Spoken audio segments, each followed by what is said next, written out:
All right, Illinois lawmakers are down in our state's capital, the seat of lovely Sangamon County. They're working on a potentially $1.5 billion transit bailout bill to help fund CTA, Metra, PACE, and other state transit agencies. And joining me now are State Representative Ava Dina Delgado from Chicago, Cam Buckner, also from Chicago, both Democrats, and Republican Brad Stevens from Rosemont. It seems like this is one issue that there is bipartisan buy-in here. Everybody loves mass transit. Everybody wants to see a good mass transit system. So I'll start with you, Representative Delgado.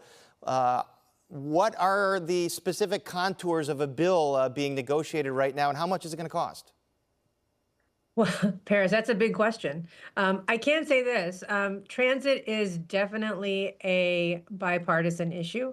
That is not something that that swings one way or another. Everybody needs access to live, work, and play, and transit is how we do it, particularly in Northeastern Illinois. So we've been talking a lot about reform. Reform is essential before we talk about any additional revenue investment. But I think that we have spent the better part of the last 4 years talking about what those reforms look like.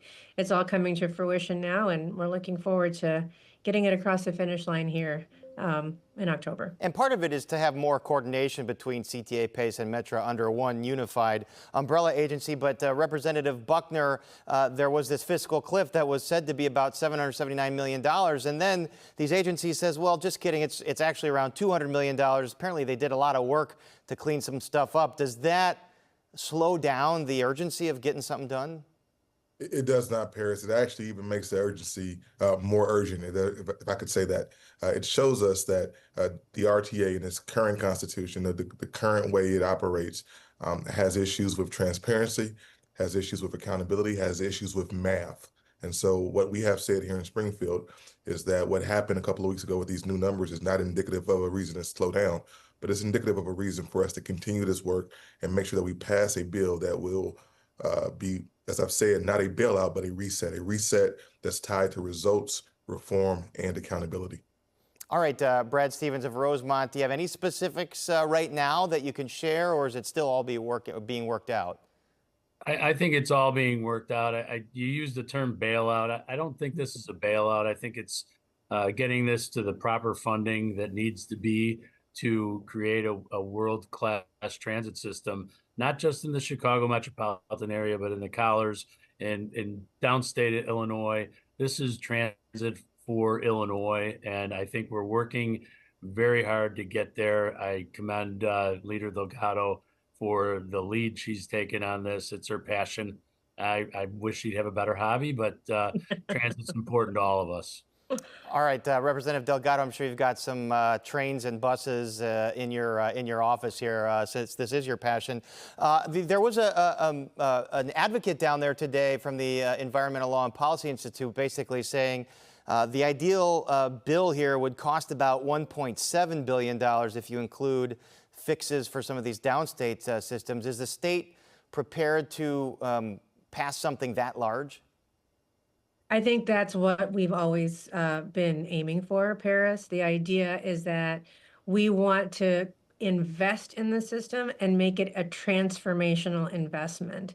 So we want to make sure that we are creating a system that is a world-class system and that we're building it for the future. So we can't just talk about next year. We have to talk about what we want to see in 30 years.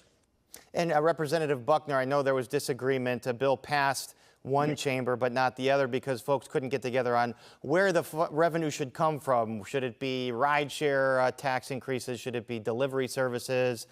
What about those possibilities? Are those still on the table? Well, listen, there was a day and age when decisions like this were made in Springfield in closed rooms, behind closed doors, and they were made by a very small amount of people, and people just had to figure out how to deal with it. The reason we didn't pass this bill in May is because we needed more time to have conversations with our caucus, to have conversations with the people of Illinois about what was palatable and what was not. And so as we stand here today, there are still many things that are still on the table. We are now fine-tuning and parsing through our options. But what we're going to do is arrive at a piece of legislation that has the right mix of revenue and reform and that has accountability measures so that we're not just hanging this around the neck of the people of Illinois who need to use this system, but we're doing it in a smart way that's thought about their financial picture and what the way forward is. So, Representative Stevens, are there like taxes or revenue options that are totally off the table right now versus some that are still on the table? Well, right now, everything's still on the table. I think that the concern is, putting $1.5 billion, tomorrow dollars up to these agencies to work through and to utilize. I'm for let's gradually get there. We need to get the governance piece in place, and I think everybody's working towards doing that and seeing what can happen if it's on time, clean, safe, reliable transit, where we may see an uptick in dollars from just ridership. So I think that everything's on the table. I'm not ruling anything out. I may be able to vote a little bit different than the rest of my colleagues because the unique nature of my district being half Chicago, half the suburbs. But we're going to keep an open mind and we're going to keep working on this. And we need to get this done by October 30th. Yeah, certainly you're also the mayor of Rosemont. You're there in Rosemont, and all three systems intersect out there, the Blue Line and Metro and Pace and all of those systems. Representative Eva Dina Delgado, what about the governance piece of this? There was talk that you might abolish all three separate agencies and make it just one system. And then I think the compromise was, well, you'll keep all the agencies, but there'll be way more coordination. Is that where things are headed? So each agency has its own specific skill set, right? CTA knows how to run buses and trains in their region. Metro knows how to do commuter rail, and PACE knows how to do suburban bus and paratransit. So they're going to continue to be able to specialize in what they are good at. And what the new oversight board is going to do is be responsible for coordination across the systems, making sure that they're collaborating and working together, making sure it's one fare, it's one timetable, it's one system, it's easy to use, and people know how to use it. And hopefully people will want to use that system first before jumping in their car.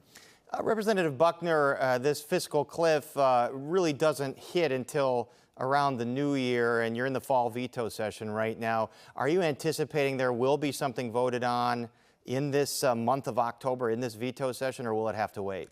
That is absolutely our plan. Our plan is with the days that we have left in our veto session, which ends on October 30th, as Leader Stevens said, that we find a way to get this done. I'll add the context here, Paris, that it is 7 p.m. on a Wednesday, and we are all still in our offices in the Capitol. And so we are working feverishly to get this done, and I believe we will. And I wonder if some of those meetings will congregate at Floyd's Thirst Parlor or Maldener's Restaurant or some of the other establishments down there in Springfield. Representative Stevens, there's other things on the agenda. Folks had talked about some energy price reform, some insurance reform. Are those things going to be taken up? I can't speak for that. It's one of the good times to be in the super minority. That's going to be up to the speaker and his leadership on deciding what comes to the floor. I'm laser focused on transit. I think that that's the most important issue right now. But we're here willing and able to do our part. All right, I'll bring up the representative of the majority party here. In the supermajority, Representative Delgado, what about some of those other items like energy costs and insurance? So right now, my number one focus is transit, but what I can tell you, Paris, is that whatever we take up in the veto session, it's got to be addressing immediate needs, and it's got to be creating opportunities for people who are living in this state to be able to put food on the table and take care of their families. Those are the issues. Those kitchen table issues are the things that we are most focused on addressing right now, particularly in the environment that we're in. And that is what our focus is going to be on. And I know Representative Buckner, the focus is not going to be on a Bears stadium in Arlington Heights and some tax relief help from the state. And in fact, you filed a new piece of legislation that might make it even harder for the Bears to leave Soldier Field. Tell us what this proposal does. Well, it's very simple, Paris. The STARS Act, which is the Stadium Transparency and Accountable and Responsible Spending Act, really just puts some guardrails and some parameters in place on how this state deals with not just the Bears in particular, but stadium subsidies across the board. We know that there's a sordid history in this state, in this country, about billionaires being able to go to government bodies and getting a blank check or billion-dollar checks to pay for these stadiums. And for me, what I've said is I would prefer a situation where no stadium is paid for with any public money. But if there are situations where this ever happens again in Illinois, that if the people are footing the bill, the people see the receipts, right? And so all this bill does is create some accountability, some public hearings, some real economic disclosure about what's going on. And I know folks have said that the Bears have already talked about what's going to happen with their current situation, but this is my rub here, Paris, is that if anyone believes that we should just take the Bears or any sports team at their word when they say that their project is going to create a gazillion jobs and $11 billion in economic activity, if you believe that, then I've got a old racetrack in Arlington Heights that I can sell you. Well, $11 billion, if anything created that much, then all of the state's fiscal problems would be solved. Representative Stevens, it seems like the Bears wanted to get this done in the veto session. They're not going to have the votes. It's not going to happen. Is there any appetite next year to give them this tax bill, which allows them to negotiate their tax rates with the community?